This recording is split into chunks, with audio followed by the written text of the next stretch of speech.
Следователь вам не друг.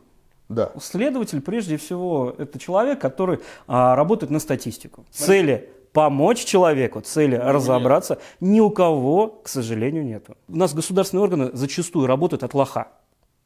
Пришел лох, развели, отлично. По административке, по уголовке могут отправить. Звонят обычному человеку, говорят, приходите на допрос. Где ему, который он никогда вообще с этим не сталкивался, он невиновный, ничего плохого не делал, простой человек, где ему завтра взять адвоката срочно.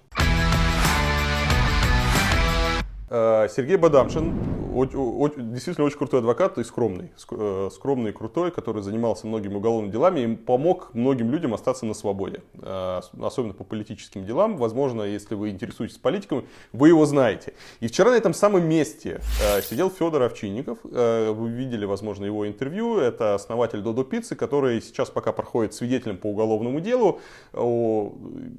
Те, кто не знает, посмотрите ролик с Федором, где он рассказывает, что у него там в пиццериях его партнеров нашли какие-то наркотики, закладки, возбудили уголовное дело о распространении наркотиков. И, в общем, Федор проходит там свидетелем. И больше всего меня во всей этой истории поразило его, на мой взгляд, халатное отношение к этому делу. Вместо того, чтобы как бы защищаться, переживать и думать, он как-то относится к этому, там разберутся, там все будет хорошо. Он еще хоть с адвокатом пошел на допрос, а его партнер, франчайзик, в пиццерии которого, собственно, наркотики нашли, он вообще без адвоката пошел на допрос. То есть, и я прочитал его интервью, и там человек говорит, мне нечего скрывать, я все расскажу следствию, какие могут быть проблемы, я же честный человек, и со мной ничего не случится. Проблема в этой истории в том, что у следствия нету задней передачи, они не могут... Наверное, знаешь, как сделаем, так немножко перебью, потому что следователь вам не друг. Да. Следователь, прежде всего, это человек, который работает на статистику. Все, вот это можно назвать по-другому палочная система, не палочная система, статистика и так далее. То есть следователь в любом случае будет отрабатывать версию для того, чтобы возбудить уголовное дело. И, соответственно, дело возбужденное должно быть с фигурантами. Да. То есть должен быть обвиняемый, и дальше дело направится в суд. Да, вот смотрите, это очень важная вещь, потому что люди почему-то думают, что задача следователя разобраться. Задача следователя вас посадить.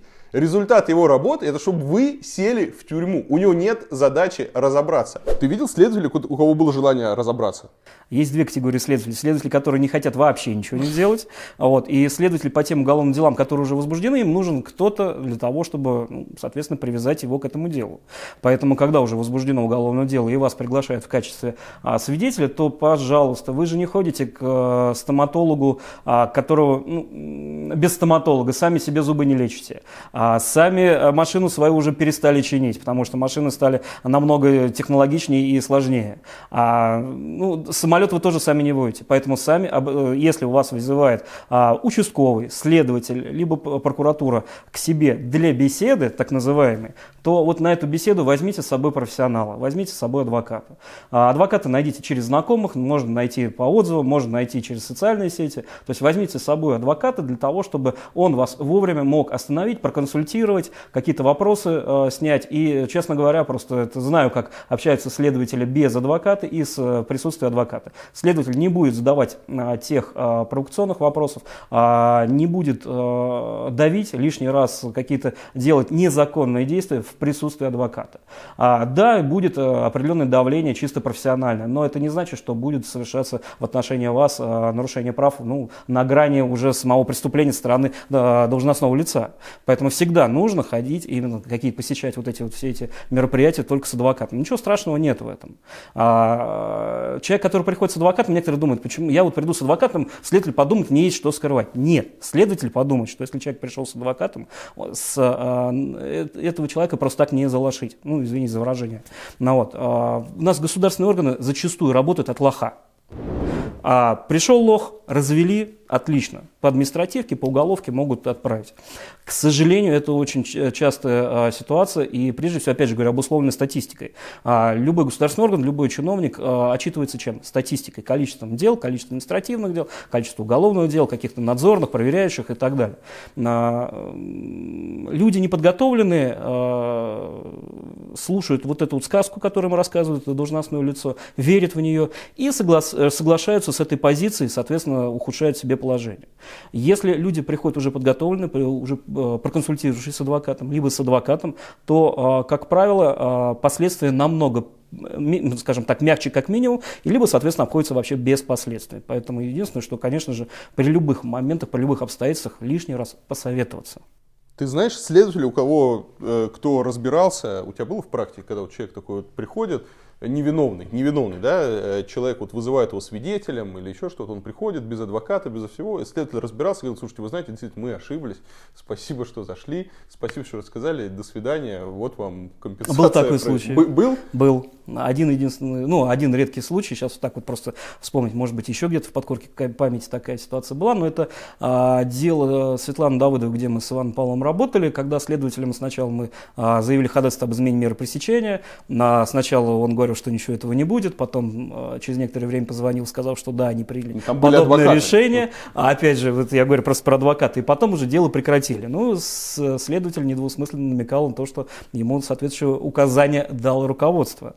Поэтому ни один следователь самостоятельно не принимает решения. У нас, конечно же, в Уголовно-процессуальном кодексе указано, что следователь процессуально независимое лицо, на что все следователи очень сильно улыбаются, говорят: да, от нас ничего не зависит. То есть, если возбуждено уголовное дело, если человека вызывают даже как свидетеля, все равно брать адвоката? Безусловно. Я более того, кроме как свидетелю, во-первых, да, обвиняемый, подозреваемый, он так имеет право на адвоката, либо по назначению, не будем эту ситуацию поднимать про адвоката по назначению, много разных есть на это позиций и мнений, обвиняемый, подозреваемый, в любом случае адвокат положен, свидетелю рекомендую всегда быть с адвокатом, потому что статус свидетеля, он может быть и изменен на любой другой статус, подозреваемый, обвиняемый, я имею в виду в дальнейшем, то есть по ухудшающей ситуации, более того, для потерпевших тоже необходим адвокат. Роль адвоката, она гораздо шире, чем мы думаем, что это просто для человека, который уже находится в статусе обвиняемого, который уже фактически уже идет в суд, и вот на этом стадии адвокат нужен. Нет, адвокат нужен гораздо раньше, для того, чтобы предотвратить какие-то, скажем так, даже в случае, если там преступление объективно совершено, для минимизации последствий. Где простому человеку, которого вот завтра тебе приходят, тебя вызывают там на допрос, ты даже не знаешь на какую тему, звонят обычному человеку, говорят: приходите на допрос.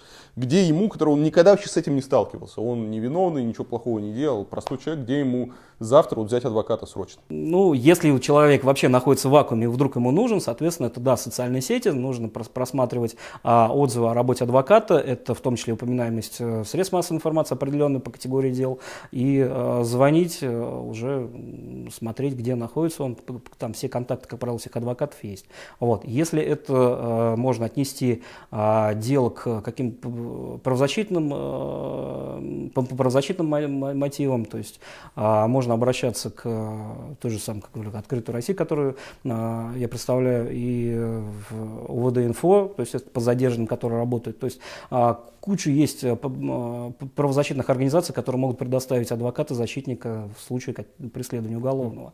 Если это бизнесмен, который как учредитель хочет куда-то идти, здесь, скажем так, у него было очень много времени для того, чтобы найти адвоката заранее. Да. И если у него... можно в России заняться бизнесом, если нет адвоката? Да, это на самом деле очень странно. Это все равно, что как это знакомиться с Настями и не иметь при себе каких-то средств. Да, презерватив, контрацептивы, хотел бы говорить. То есть здесь примерно то же самое. Если ты работаешь, ты как создаешь бизнес в России, независимо от того, малый, большой, средний, любой величины, точно так же у тебя должна быть определенная защита. Сейчас в России при нынешней системе, мы не идеально рассматриваем реальную систему.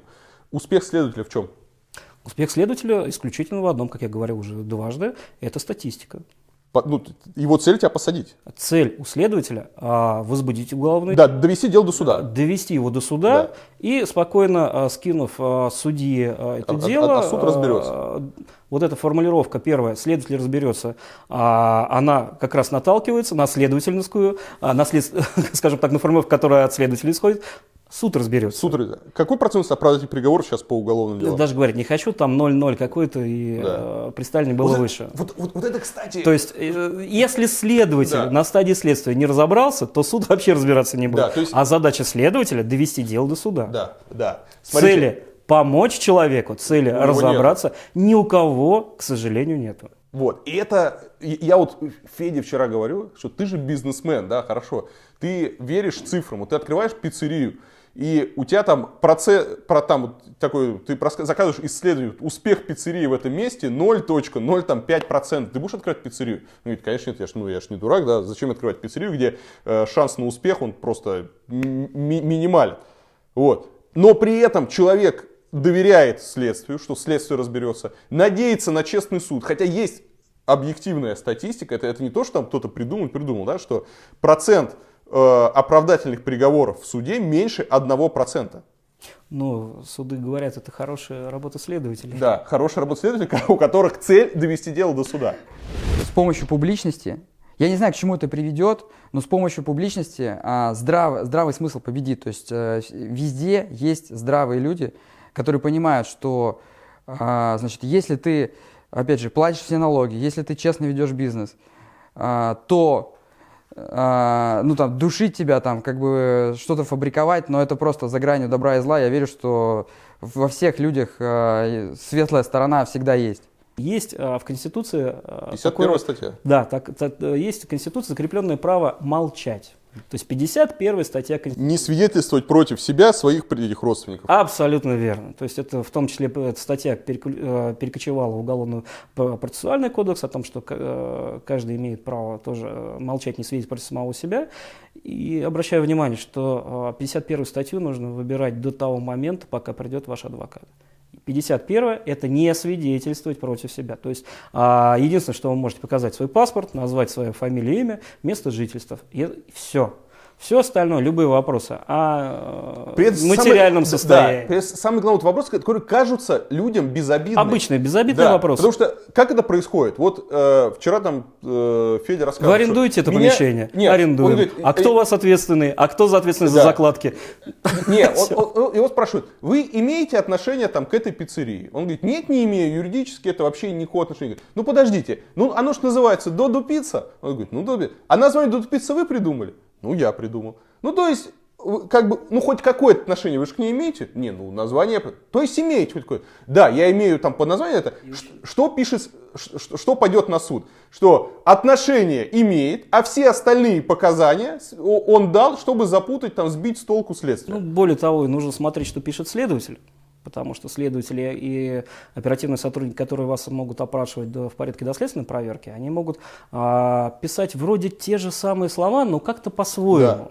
А вот это вроде как по смыслу передает, же, да. Но что-то не то. Вот сразу говорю, если запись идет другими словами, в этот момент ничего не подписывать. Никогда ничего не подписывать без адвоката. Это раз. Во-вторых, если вы даже в присутствии адвоката видите, что формулировка другая, но вы включаете красный цвет, говорите, что мне адвокату нужно посоветоваться, и говорите, что вы говорили по-другому.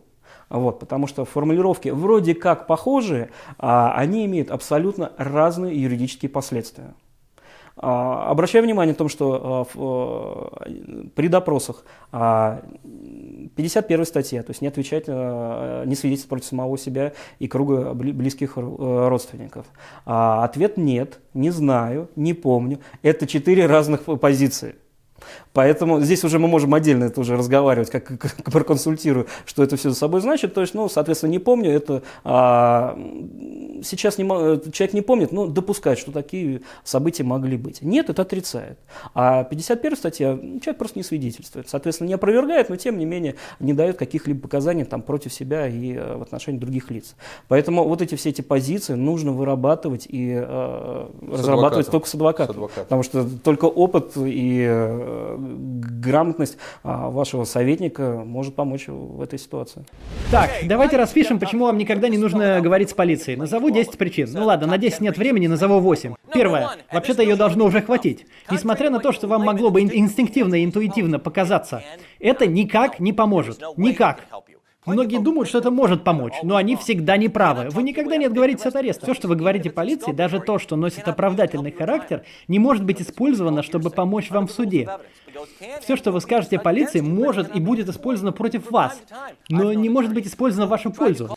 Подводя итог, друзья, Не разговаривайте с полицией, следствием, ни с кем без адвоката. Если вас куда-то вызвали, вне зависимости вообще от вашего статуса, даже если вы просто ничего не делали, если вы на 100% уверены, что ничего страшного, и это просто какая-то случайность, и на этом берут кучу людей, которые просто шли там по улице, вообще не при делах, и там расскажи туда-сюда-сюда, а потом вы неожиданно проснетесь уже не свидетелем, а обвиняемым по делу. Поэтому не разговаривайте без адвоката, берите 51-ю статью Конституции и, пожалуйста, помните, что цель следствия довести ваше дело до суда и посадить вас на скамью обвиняемых, а, к сожалению, суд работает так, что, скорее всего, приговор будет обвинительным. И последний совет. А. Ничего не бояться. И Б. Не быть самоуверенным. Всем пока, да, берегите себя. Надеюсь, конечно, советы на это не пригодятся, но вы ролик все равно распространяйте, ставьте лайк, отправьте его друзьям, потому что живем мы в такое время, что кому-нибудь он обязательно, к сожалению, пригодится.